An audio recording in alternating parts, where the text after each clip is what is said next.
bullseye. Why couldn't I have done that last night? When you go to an elite archery outfitter like Bluff Bucks Outfitters, the quality deer management is in place, along with countless other measures to ensure bow hunters the highest odds possible to harvest one of the biggest trophy whitetail bucks found anywhere in the world.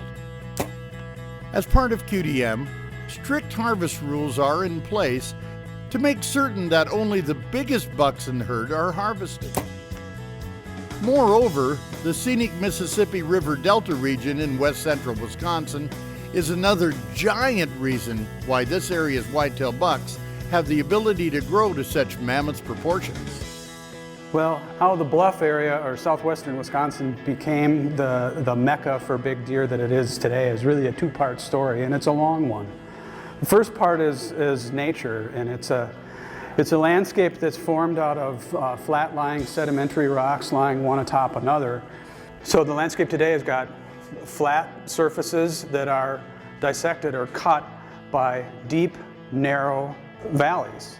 During the glacial period, sediments from the west were blown up onto those flat uplying bluffs. And those wind-deposited soils on the top are very fertile, but they're also prone to erosion. And so the people that have lived and worked this land as farmers for years, their solution to that erosion problem was to not plow those steep sides and to really pioneer all kinds of processes to control erosion on those flat uplands. That's good for deer because what it ended up producing was a landscape with a mosaic of forest and patches of agriculture. Great for deer. Deer love edges. But it doesn't explain the big buck story, and that's another part of the people story. They decided they didn't want a large population of deer, they wanted a good population of big bucks. And that's where quality deer management comes in. All combined, hunters have access to an over 80% shot opportunity at a trophy buck with a 145-inch average. Hundreds of prime undisturbed tree stand and ground blind hunting locations, and over 4,000 professionally managed acres for monster bucks in QDM.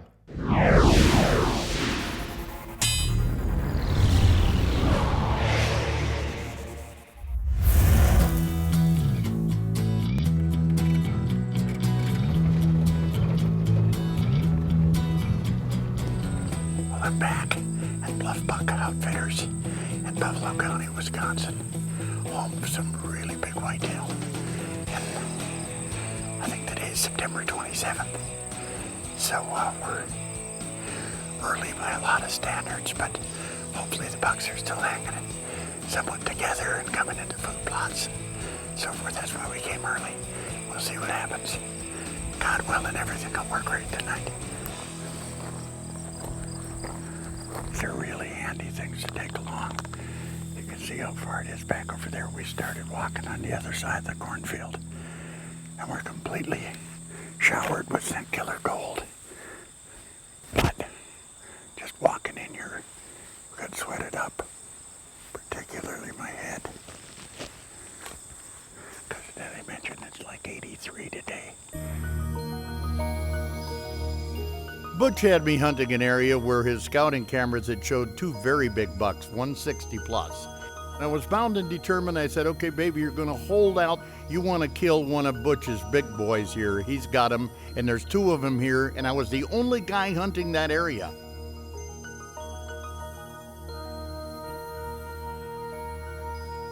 Butch always sets it up like that. It's never crowded. I mean, you don't have 3 stands in an area and somebody in all 3 stands.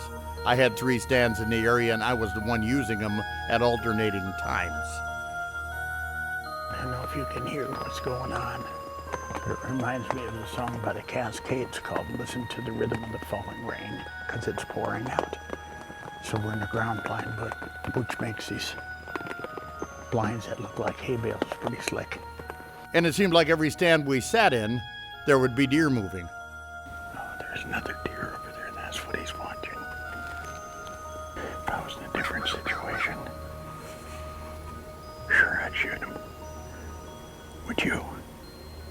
Under normal circumstances, several of the bucks that came in close, I would harvest it. You know, I guess in the typical spot. But when you know you got 2 giants there, and at any minute one of them can step out, You let all the other deer kind of be your decoys and hoping the big buck sees them, smells them, and decides to walk out there. One of the things that's so nice about hunting in this country, this is part of the Mississippi River bottoms, and the drainage is going into it. So I know every time I go to a stand, there's a chance of Magilla gorilla stepping out. You can get some freaks of nature. Boy, it makes for an exciting hunt, that kind of anticipation, knowing, my God, this country is so special here. And the key is knowing where to set up. And that's where a good outfitter can come in very handy. They do. Butch here has been outfitting since 1982 and has got a really solid grip on what's going on. You know, we're only hunting for a short period of time, probably about 10 weeks, but it's an all-year job for us. I mean, it never ends. Sometimes you think that there's nothing to do once hunting season over. Well, we never stop. We're doing food plots, we're shed hunting, we're bettering our property to hold our deer. It's constant work to get what we have. Where the ribbons go off the right, you'll see the pond in there. Yep. Just cut up through there, and that's where the set is. Okay, cool, thank you. This is the first time I've ever been on a hunt like this. I grew up hunting, I'm from Minnesota, been on plenty of whitetail hunts, bow hunting, but this is the first opportunity I've ever had to take a 130 plus class deer, and it's a chance of a lifetime. I'm looking forward to it. It's right up there. At Bluff Buck Outfitters, the accommodations are unreal. These guys are thinking whitetail 365 days out of the year, getting ready for the season. It's about 2:30 in the afternoon. Shooting time's about 7 o'clock tonight, so we've got about 5 hours of sitting. Hopefully we see some big ones. There's reportedly a 150 that has been coming in, so we'll wait and see. You know, it's 80 degrees out. The wind was swirling a little bit. The woods, you could barely see past 30 yards where we were, which is fine because you don't need to, but you're on your toes because you're hearing squirrels going nuts, and there's turkeys in the woods and all sorts of noise, and you know, you're ready to see what, you know, could be the biggest buck of your life. Might be a shooter. He's trying to figure us out. The deer were a little spooky the first night because the wind was swirling around. I swore they saw us up there more than once, but you know, we still were able to keep things under control, and had we needed to take a shot, we could have. But it was small. It wasn't a shooter. It's a nice buck, but around here, you let them grow. We're in a little early. It's only about 3 o'clock. I don't expect to see anything, probably for a couple hours. That's all right. Get in here, let everything get situated good. Enjoy being out in the bluff country of Wisconsin. And tonight, please, I would like to crack up one good buck. Just one honest crack is all I ask. It's the third week of season. Most of the early hunts, we just hunt evenings. Early in the morning, those bucks are bedded back to the, you know, they're on food plots and it's hard to get in on them. So we hunt evenings mostly, have real good success. You know, we're having 85% shot opportunity at a 130 or bigger, so it works out good. I was excited. I swore there's a bigger buck down here back and behind me in the woods, but I don't know. Again, it's 80 degrees out, so we're gonna have a nice warm night out on the stand. We're going back to the same stand we were on the first night. This time we're riding out in a Polaris EV, which has 30 horsepower, 1,500 pounds of towing capacity, can go anywhere with the suspension and travel. And as you can tell, it's quiet, and we're sneaking in on them tonight in the EV.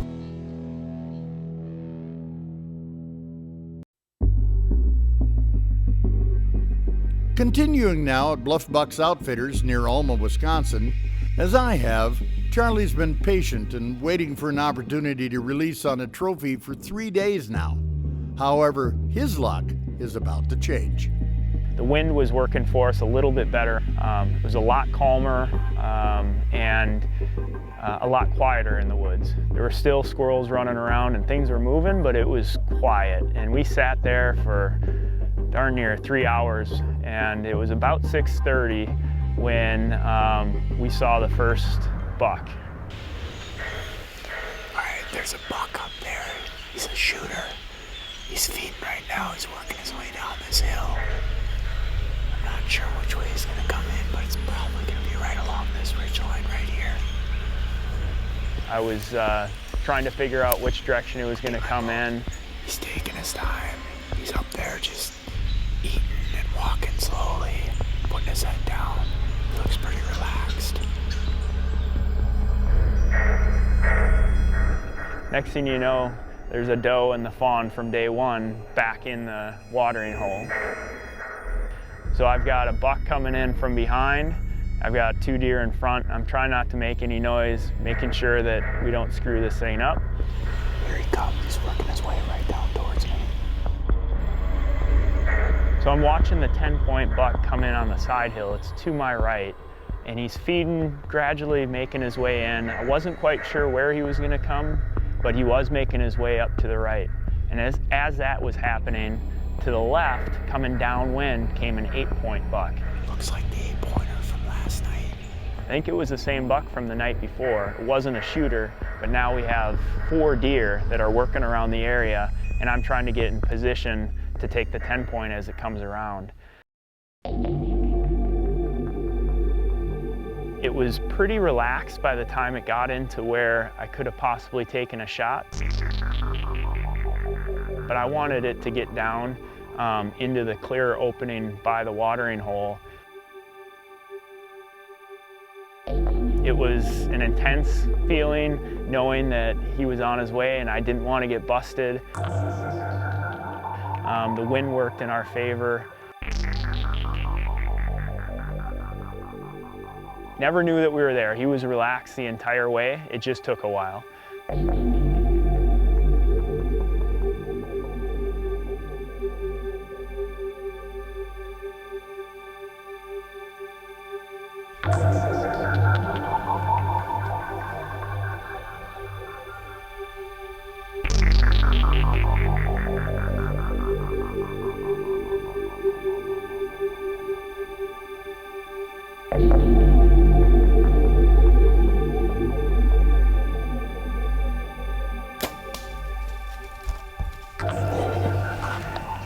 That's the biggest deer I've ever got. I put the pin on him, I let the release go, and I hit him a little bit high. So he ran off the trail that we walked up on, so I was able to watch him make his way down in the direction that he was going, but I wasn't sure it was a good enough shot, so we backed out. He definitely ducked. We reviewed the tape and took a look at it. It's high, so what we're gonna do is we're just gonna wait till morning. So in the morning we got up right around sunrise, got everyone together. It was Butch and Mark and I and Scout, of course. Scout's the dog. He's amazing. Come on. Most amazing thing I've ever seen, actually. We're gonna take old Scouty in here, put her on the trail first, and if it's laying there, she'll come up with it. We put Scout on the mark where the deer was shot, and he immediately started following the trail. It looks like his track, huh? Yeah, that's where he went. Yeah. Followed him about 100 yards, where we came to a little ravine, had a little bit of a knoll, a ridge, and the dog went up to the top, turned, and started barking. There he is. It's a dandy. It's a big one. My feelings were elation, you know, for a number of reasons. Got ourselves a dandy. Seems amazing. I would have been devastated had I shot a deer and not recovered it. This is by far the biggest deer I've ever killed. And so to see it and to have it be, I mean, the largest deer I've ever shot. Here in Alma, going in to register the buck, my emotions were, I was elated. That's it. got her done, got her registered. I mean, I was relieved, I was excited, and it's a deer of a lifetime for me. Beautiful deer. I agree. It's the biggest Wow. deer of my life. Is it? Yeah. Biggest Oh, deer. man. Nice 10 point. I think he'll run close to 150. I would say he'll run 150 or maybe a little better, just a quick guess. Yep. Just looking at him. He's a big Hey, body that deer doesn't too. matter. No, no. What matters is the memory that you get. Yeah, it's amazing. Buffalo County, Wisconsin is some of the most coveted trophy whitetail ground in the United States. Earlier on, others and I mentioned many of the reasons why. But I can't say strongly enough that Bluff Bucks Outfitters is the one you want to go to should you decide to make the trip. Butch Fox is one of the founders of quality deer management in this country, and you won't find a service that takes more pride in providing the most incredible trophy hunting experience possible. 5-star accommodations and a family atmosphere that means your first trip there isn't going to be your last. As for me, this time around, becoming the trophy taker just wasn't in the cards. But when a monster buck is your dream, even hunting on the most hallowed ground doesn't provide any guarantees. The trophy whitetail hunter who expects success every time only sets himself up for a bucket load of frustration. Rather, I just celebrated the success of a good friend and the memories he'll have dancing around in his mind from Bluff Bucks for the rest of his life. My friends, the true challenge genuinely lies in the pursuit. Whenever success does come along, which we strive to make happen, the best we can on every hunt, that harvest is only really the icing on the cake. Sweet though it is, it's just not something that most hunters get the taste of nearly as much as they'd like. Well, I'm Babe Winkelman. Thanks for watching, and until next time, everybody, hey, good hunting.